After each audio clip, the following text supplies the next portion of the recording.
Kagigising lang natin. Day off natin ngayon. So, lalabas tayo mamaya. Hindi ko alam kung saan tayo pupunta. Gagalan muna tayo. Pero bagong lahat, maglalabang muna ako. Maglilinis, etc. etc. Okay? So, see you later guys.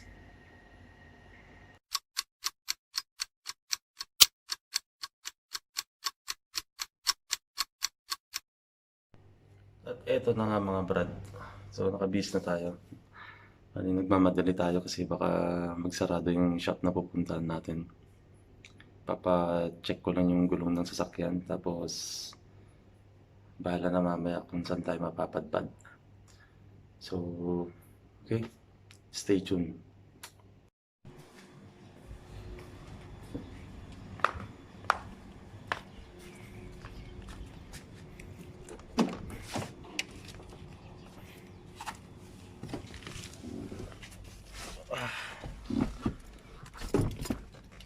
Init.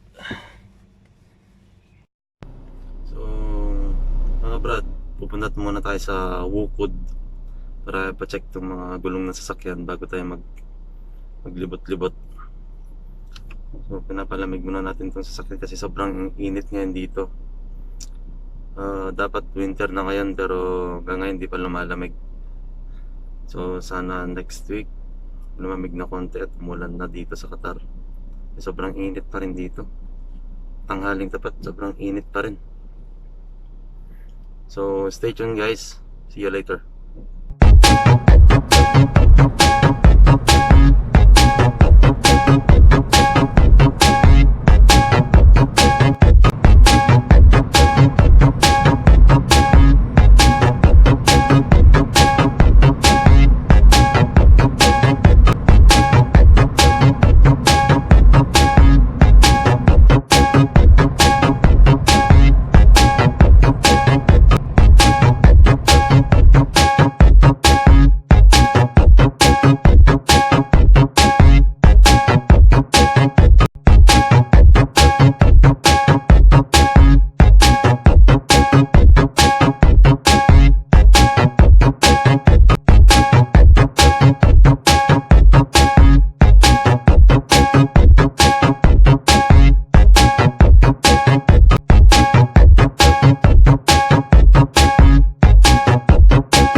Mga marad, pina-check natin yung mga gulong natin. So sobrang nipis na daw. So kailangan papalitan na yung mga gulong. So baka next month siguro papalitan na lang yung mga gulong. So ngayon siguro pupunta muna tayo ng city center. Mag-iikot-ikot muna tayo doon. Bahala na mamaya. Okay?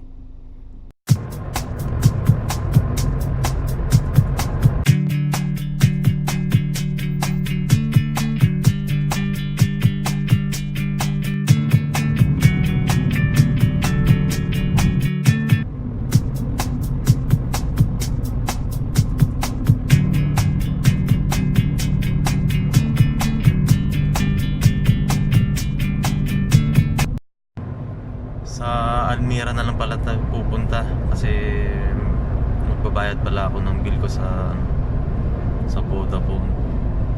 Doon na lang tayo pupunta sa Almira kasi dito sa city center hindi ako nakapag bill dyan dati. Doon ako sa Almira nagbayad ng nakaraan, so dapat doon din ako pupunta para ma-update ko ulit yung Vodafone ko para gumana ulit kasi ngayon naka-block pa rin.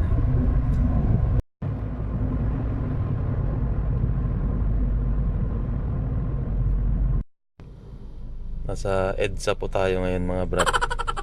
Sobrang traffic.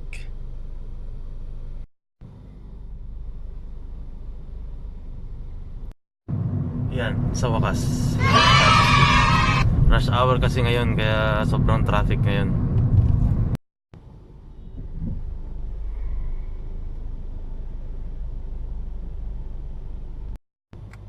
Nandito na ngayon tayo sa Almira. So magpa-park tayo dito sa may lilim Kasi papalinis natin tong sasakyan. Kasi sobrang libag. My gosh. Sobrang libag ng sasakyan. Ano ba naman to? Lori, ano nangyari dito? Hindi mo man lang pinaliguan tong sasakyan natin. So nakapark na tayo dito sa harap ng Almira. Papasok lang tayo, magbabayad lang ako ng bill. Tapos kung malilinis nila agad ito ng mabilis at sisipat na tayo agad para kumain. Makikikain pala, hindi pala kakain. Sorry.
So ayun mga brad, nag-take away na lang tayo ng uulamin natin habang inaantay natin itong tropa natin dilinis ng sakyan. So mga siguro 10 minutes pa bago matapos na. Nung kakaumpisa ko pa lang dito sa Qatar, masubukan ko rin magtrabaho ngayon, car wash. So ganito rin yung trabaho ko dati dito, unang-una. Tapos hanggang sa nagtiyaga na lang tayo, hanggang sa medyo napaayos naman yung trabaho natin dito. Ayan. So hindi basta-basta mag-car wash ng maglinis ng sasakyan dito. Kasi unang-una, pag magpapalinis yung mga customer, sobrang init ng sasakyan. Minsan nasa bilad. Ayan. Lalo na pag summer, sobrang init. Tapos yung sasakyan bukas pa minsan, yung makina sobrang init. So mahirap din yung ganitong trabaho dito. Yan. Tapos yung ibang mga customer napakaselan, kailangan pakintab yung sasakyan, kailangan walang yung marka ng kamay, lalo na sa mga yung mga mugs tsaka mga gulong, dapat sobrang kintab yan. Tapos yung mga salamin, ako, napakahirap kaya ng ganyan trabaho dito. Makakatsamba ka pa ng customer na sobrang arte. Yan. May iba-ibang mga chemical lang ginagamit dyan. Yan, ginagamit niya yung sa may body, pang body yan. May ibang chemical din na ginagamit para sa sa bintana tsaka sa mugs tsaka sa rims.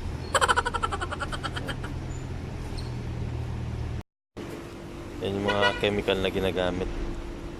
Yan. Yan. Waterless ang tawag dyan sa paglilinis na ganyan.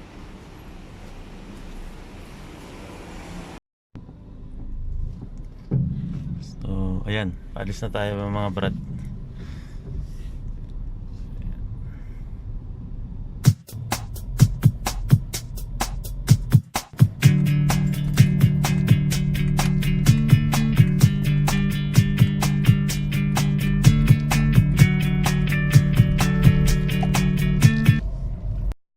So, eto na nga mga brad. So, pupunta muna tayo dun sa isang tropa natin. Dun muna tayo makikikain. So, pagkatapos kumain, papahinga muna tayo konti. Tapos, aalis na naman tayo.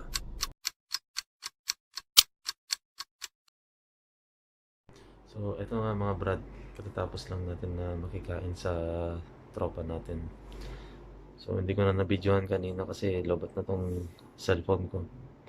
So, nagpapasalamat ako sa mga nag-subscribe, sa mga nanonood ng videos. Kahit konti pa lang ang videos natin. Maraming salamat sa inyo. So, see you in the next videos guys. Thank you very much. See you. Bye-bye.